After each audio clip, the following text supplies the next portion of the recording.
Welcome to Seamless Tactics, where we share leadership insights through storytelling, featuring interviews with local leaders and professionals weaving in the career journey and leadership style. I'm Wen Tan. Today we will be hosting a panel discussion celebrating International Women's Day. Our moderator and esteemed panelists will be discussing the importance of being yourself and supporting women through mentoring. This episode was brought to you by Harrisburg Regional Chamber and CREDC. Their mission is to be a catalyst for dynamic job creation that seeks to improve economic growth, mobility, and vitality while enhancing the quality of life in our region, Cumberland, Dauphin, and Perry counties. This organization is the only Chamber of Commerce in Cumberland, Dauphin, and Perry counties to receive the U.S. Chamber of Commerce's 5-star accreditation, a level achieved by only 5% of chambers across the nation. Becoming a member will help boost your organization's success in terms of your bottom line, marketing strategy, business development, and talent recruitment. Okay. Hello, everybody, and welcome to another episode of Seamless Tactics. If you're hearing my voice, you're probably a little thrown off because it's not the one that you're used to. My name is Sam Knisely, and I'm the Managing Director with TaylorMade Solutions. And I am taking the mic from my partner, Wen, this week, because we have a very special episode of the podcast that is focused on women's leadership in honor of Women's History Month. So I'm really passionate about this topic myself. I'm a female leader in STEM, and I have seen firsthand some of the challenges and successes that come with kind of being in that female leadership role. And I'm super thrilled to be joined here today by 3 phenomenal female leaders from different industries within central Pennsylvania. And what I want to do is just start off with some brief introductions of each of them. And we're going to start off with Kara. Kara is the Vice President of Strategy and Chamber Impact at the Harrisburg Regional Chamber and Capital Region Economic Development Corporation. And I'm really excited to have Kara here today because she's done a lot to help me and my partner Wen with starting TaylorMade Solutions and really with this specific topic of empowering women in business. And she's helped, and the chamber's helped a lot with opening doors and giving me opportunities, like working with Lynda here as well, to inspire young women looking to get into STEM. But a little bit more about Kara. She leads the implementation and management of the organization's strategic plan and directs chamber operations to produce powerful results for the Harrisburg region. So Kara, I want to hear a little bit about what motivated you to become a leader. Well, thanks, Sam. I'm really excited to be here today and celebrating Women's History Month and International Women's Day. So when I think about my leadership journey, it really starts with the leaders that I was lucky enough to have in my life. And they've had such a big impact on me that when I had an opportunity to step up, I was so excited to be able to take that inspiration and pass it on to others. You know, it's really special when you can find a leader that not only helps you in your day-to-day and helps you get better at what you do, but helps you grow and become better personally. And that's kind of my leadership philosophy. No, that's fantastic. Thank you for sharing. We want to move on to Christine next. So Christine is an author, speaker, and small business community advocate. She is the founder and president of Oaks of Central PA, a 501c3 not-for-profit whose mission is to empower, promote, and advocate for the African immigrant and refugee community in the greater Harrisburg area. She is also the CEO of CT Home Care Services, which provides home and community-based services to adults with physical and intellectual disabilities. So Christine, can you share a little bit about what led you to become a leader? Thank you, Sam, for that question. I believe that leadership is not something that anybody just sets up and says they want to be a leader. You know, you don't just get up one morning and say, I'm going to be a leader. I think leadership comes from the desire to serve. So you see a need in your community and you feel passionate enough about it and you step forward to do something about it. And then the people you impacted, they are the ones that confer that title of leadership to you. That has been my journey. I saw a need for minority women in my community to start and grow businesses. I felt passionate about it and I decided to do something about it. Oh, it's really inspiring. Thank you. And Lynda, last but not least, she is a driving force in career awareness and preparation, leading the Partnership for Career Development for over a decade. As a catalyst and connector, she forges partnerships between businesses, education, and communities, impacting thousands of stakeholders from state agencies to students. So can you tell us a little bit about your leadership journey then? Yes, and thank you so much for inviting me here today.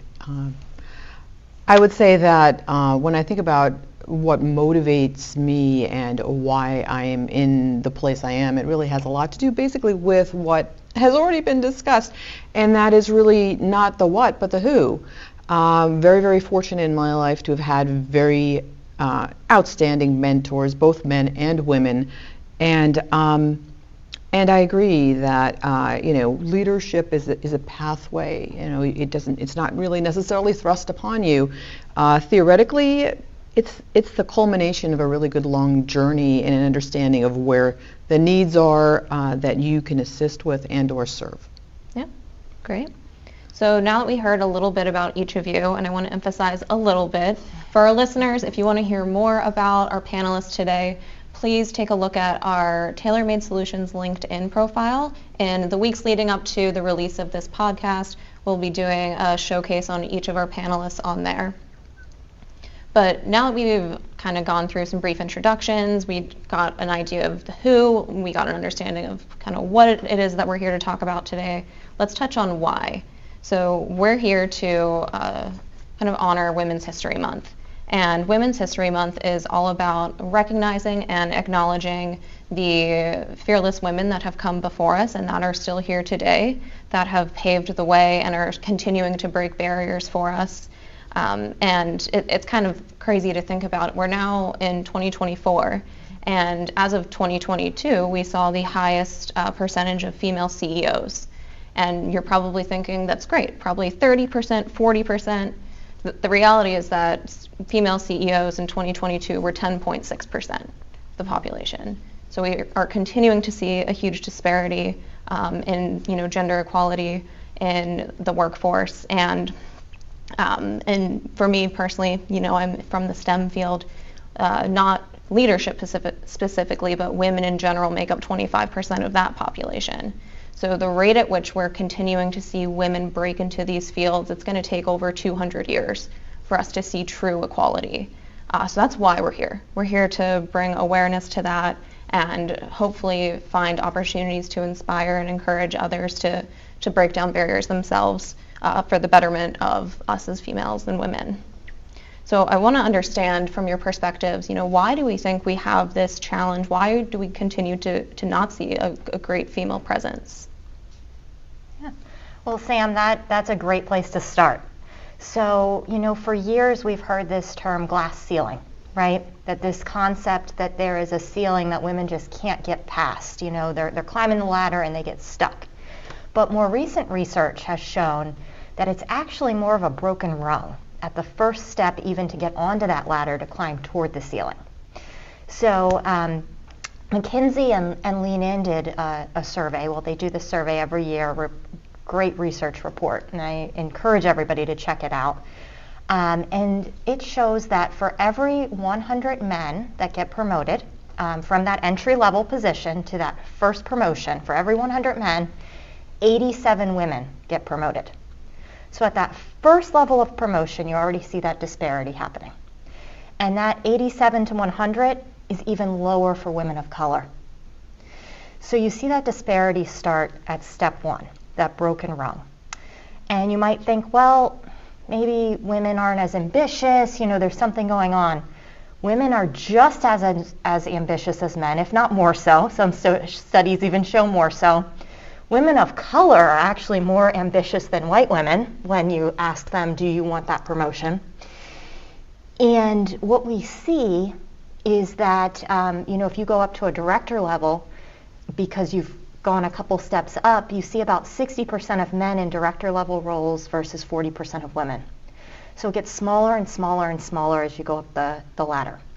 Now, there are a lot of factors that contribute to that, but the biggest thing that I think we could focus on here, on what can we do, is allyship in the workplace.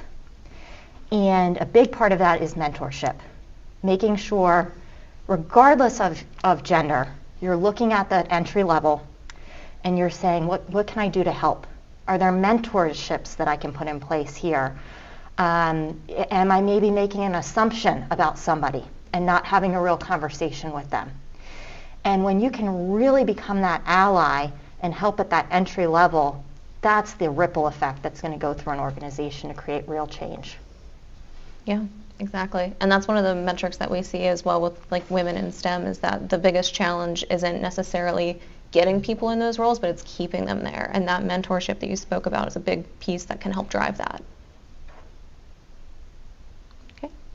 Another question I wanted to ask is, what has been the most significant barrier in your careers, and kind of what have you done to overcome it?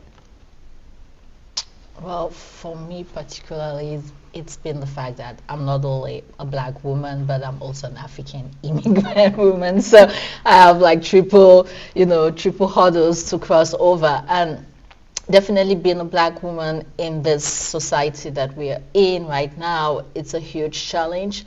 And then being an immigrant woman is a double challenge, because you have the cultural barriers, you have the communication barriers, you have the misconception on different level. I know there was a time where I was being charged of not communicating the right way because I just had my own way of communicating. So definitely these challenges have sort of discouraged a lot of African immigrant women to push forward, to take on more roles, to take on more responsibilities, because you're just scared. You're scared that someone's going to say, well, I don't understand what you're saying. You're scared about not losing the opportunities you have, and all that really comes in place and makes the women to be reluctant and afraid really to take on more roles. So that definitely has been a huge barrier. How I overcome it, I got to a point where I said to myself, you know what, I'm just going to be me. I've been to spaces where they were not expecting me to be there, but I said, you know what, I need the information, I need the resources, I'm going to show up anyway. I'm going to show up, I'm going to get what I need, and I'm going to help another lady, another sister to also get that information. And just to throw something about mentorship that Kara mentioned, it is very important. I think we women need more, we need to do more to support each other. If you are in position of leadership and you are in that room, you're the only woman in that room, you must do something to pull another lady in. You must do something. Don't wait for someone to come and say, please, can you mentor me? Go out there and say, hey, can I mentor you? I see you struggling. I see you have potential. Can I help you? Can I bring you in? If we do that, then we will start seeing difference in those numbers that Kara just mentioned. Yeah. And Christine, you mentioned a lot about communication and barriers, misconceptions. Just for the record, how many languages do you speak fluently? Well, just three, yes, just three. Just three. And I'm not, that's really low, because I know other people that speak 5, 6, so it's very low. And I always help, when we had the CBW, women in something about immigrant women. Yeah. Yes, that was an amazing event that the Harrisburg Chamber of Commerce organized. Just brought a group of immigrant women together to talk about their experiences and things like that. And I remember I was part of the panel that time. I shared about how, sometimes we don't know how tough it is for someone who has spoken a particular language all their life, coming to America and have to learn English from scratch, and is struggling only to be told, well, I don't understand your accent, I don't know, you're not pronouncing the words the way it's supposed to be pronounced. I think we just need to be a little bit more considerate of the journey of the other person. Yeah, absolutely. Yeah, I find that when I'm speaking with someone who is fluent in multiple languages, their perspective is so much wider than what I have, who I know I can speak English. I can speak one language. I envy people that can speak multiple languages, because, when you have another language, you're thinking differently in that language. True. So you're able to bring in so many more concepts, so much more to the table, and that's always amazing. Yeah, definitely. Another question I wanted to ask is, have you ever felt imposter syndrome? And if so, how were you able to navigate through it? So I'm going to I'm going to say I don't know if I would use the word imposter for myself. I have definitely had situations where I have felt out of place. I came from New York music industry so from my standpoint, being in a room filled with men, and not just rooms, but, expo centers, and you're one of maybe 5 women you might see, and you think, wow, I don't feel like I belong here. Mm-hmm. And that's a huge issue, and that's a barrier. Mm-hmm. Interestingly enough, when things get rolling, you forget, and people forget, and barriers come down. It's a very strange kind of feeling, or a phenomenon that happens that it seems to kind of come from inside more than it does from the outside. Does not negate the disparity. There's still a room full of men and a handful of women. However, once we come and we start this conversation, all the walls come down, and then you get to grow and enrich the conversation in ways that may not have happened before. Yeah, to start, it can be a little intimidating.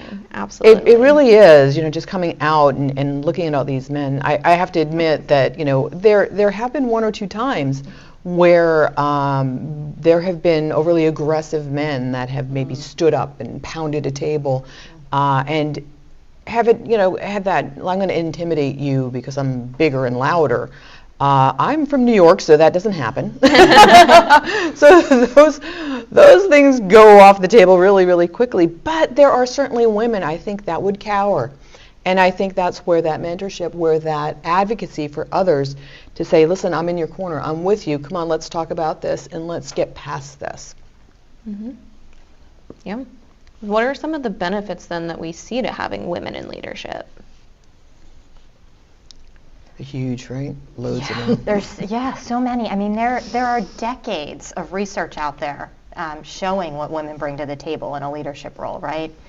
And everything from better missional alignment within organizations, better inspiration for people across the organization to follow the mission, to decreases in microaggressions across a company, things like that. But I think my favorite is it's really hard to be what you can't see.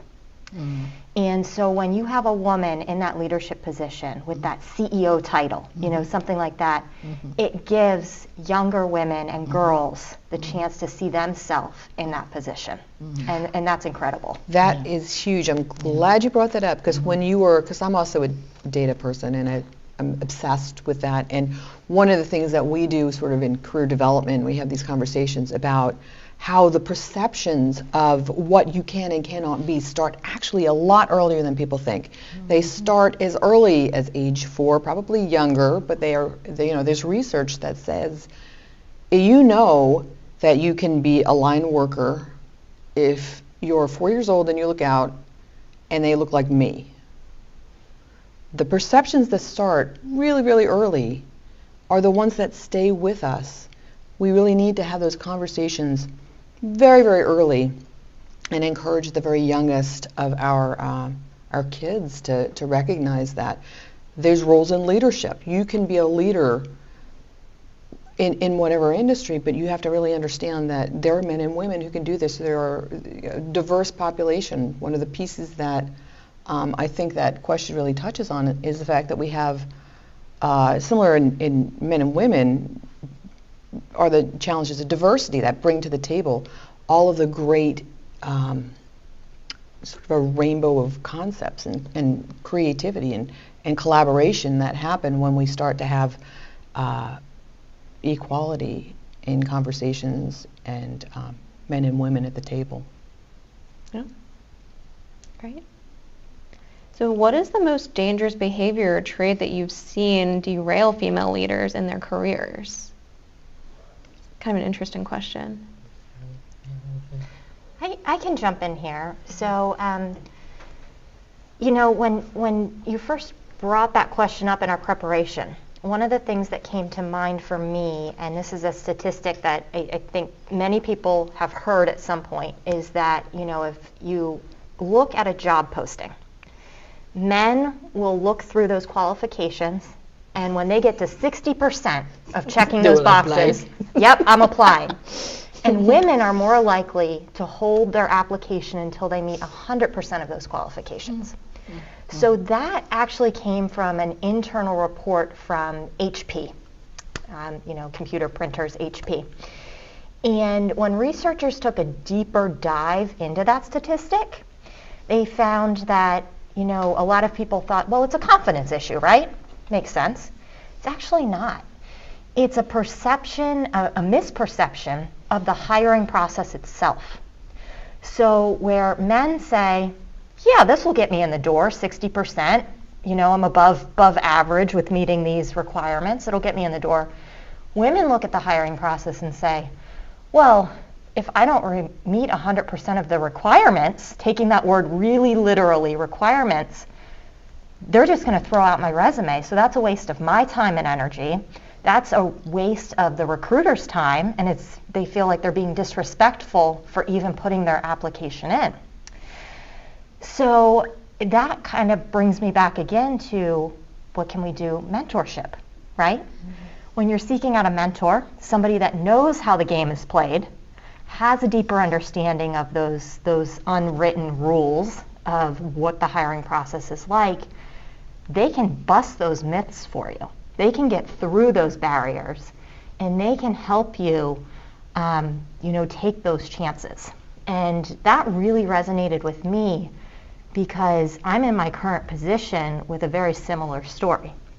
So when I was looking for this position, for a new position, I had a mentor who saw the job opening for the job that I have now, forwarded it to me in an email with 3 simple words. Said, what about you? What about you? If that question hadn't been posed to me, and I saw that job posting somewhere, I wouldn't have even clicked on it. I would have thought, oh, title mismatch, or, well, they're looking for someone with experience in things that I don't have. But because someone else saw that for me, it was able to open my mind and get that conversation started. And now I have the best job I've ever had. Oh, yeah, that's a great story. That's a great story. For me, there are two-word phrases that I feel women put up their own barriers for, and these have been pointed out to me anecdotally, that the first one is, I'm sorry. I see women apologize so often, and I'm guilty of this myself, for things that we have no control of, for things that we shouldn't be apologetic for, but we see the reason in this. And I'm not saying don't be empathetic, but we over-apologize. There's a lot that you want to just own. The other one that was pointed out to me when I was speaking, and I didn't really even think about this until somebody came to me afterwards, and they recognized me, and I said, thank you. Something that I never thought was unusual, but somebody brought to my attention that said, you know what, women don't say thank you enough, as in we say, oh no, I couldn't have done it without them. And they did that, and they helped me, and these are my supporting people, and I'm just not that important. The ability to say thank you and accept grace for something that you've done is something we need to empower more women to do.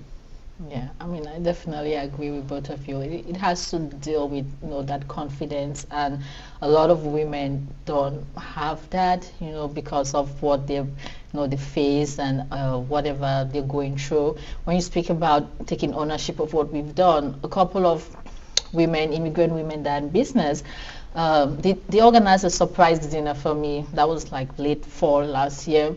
And when I got there, I was like, wait, what's going on here? And they're like, no, Christine, it's a surprise because we want to thank you for all what you've been doing for our businesses. You've been supporting us and things like that. And I sat there looking at all these women, and I'm like, heck no, I didn't do none of that. I'm like, no, I didn't do any of that. Like, are you sure? They were like, no, you've done this. I look at what, sometimes I'm guilty of that. I look at what like someone is saying, you helped my business, you promoted my business, you gave me this resource that was important for me, and I look at it, I'm like, I don't know, I'm not sure.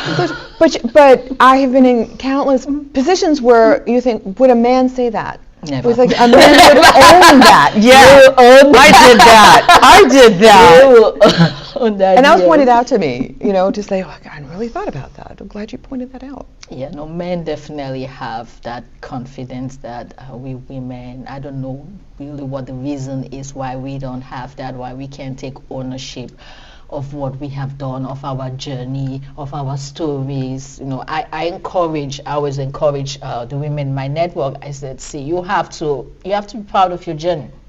Whatever you went through, the struggles you had, the personal issues you had, you made it through. So stand up for it, be proud of what you have accomplished. And when you are proud and you are sure and you have that confidence, it just flows out. People come and say, well, you're different. No, you're not different. You're just confident in your story. Mm-hmm. Yeah. Beautifully said. So I think the most important question that I'm going to ask is this one. I'm hoping that all of our listeners, if they're flipping through, going plus 30 seconds on this podcast, I hope that they listen to this part. And it is, what is the advice that you would give to the next generation of leaders? I think it's simple. It's be unapologetically ambitious. Okay. Own your story, like Christine said. Own your story. Be ambitious. Like Lynda said, don't apologize. And just go for it. Yeah, well said. I would piggyback on what Kara has said I think we've all said to a certain point is get a mentor. Oh yeah, definitely. Get a team Definitely. of mentors. If you are interested in industry and you want to go for that industry, find somebody who's doing that. And until you find somebody that is willing to stick their neck out for you as an advocate and a helper, keep going. Keep looking, because they're out there and people want to cheer for you. They want to see your success. I would say find a mentor. Yeah, I would say, not subtracting from what they have said, it's very important, but I would add that celebrate and support each other. If a sister, if a woman is out there that's doing good, it's part of building that confidence. Go towards her and say, see, you're doing this thing, it's good, I love your business, I love the service you're providing, I love how you show up on time. Just those little things, it matters. It helps to build that confidence. Celebrate each other, support each other. I make it a point, I'm going to support a woman's business out there. Whatever she's doing, if I have $5, if I have $10, I'm going to go support, because I feel like it's important. I've had women that started businesses and that said, Christine, it's because you kept coming and buying this stuff. Sometimes I might not use it, I will offer it, but why am I doing that? Is to let her know, see, that thing you're doing, just keep doing it. Keep forging ahead. One day it will lead to something. So yes, definitely celebrate each other and support each other. Yeah. Women supporting women. And for those of our listeners that are not of the female gender, we hope that you listen to this and hear kind of the challenges that we're having, but also how you can help. Mentorship was a very big theme. So we don't always have to have a female mentor. I think you had mentioned you've had a lot of great mentors who are men as well. Yeah. So at the end of the day, we're all kind of here to support one another. And I really do genuinely thank all of you for coming out and being on the podcast today. It's been so fantastic talking with all of you, and I want to give a shout out to, of course, the Harrisburg Regional Chamber for allowing us to be here today and for sponsoring our podcast. Thank you, Wen, behind the scenes here, setting everything up for us. And yeah, I think that's all we have for today. So thanks, everyone. Thank you. Well, that brings us to the end of this episode. Thanks to our moderator, Sam Knisely, and our panelists, Kara Luzik Canale, Christine Tithe, and Lynda Morris, for joining us for that engaging conversation. Listening to their experience, it is apparent that we need to celebrate one another, be unapologetic, ambitious, and get a mentor. If you enjoyed our show, please rate and review us on a streaming platform you're listening to us on. Until then, this is Wen Tan. And don't forget, We're here to highlight local leaders making an impact in our community and share leadership insights through storytelling. This podcast was recorded, produced, and edited by Wentan. This episode was brought to you by the Harrisburg Regional Chamber and CREDC. Seamless Tactics is a product of Tailor-Made Solutions. Special thanks to Oaks of Central PA and Partnership for Career Development, as well as the Chamber for hosting today's podcast. Hope you'll join us in our next show.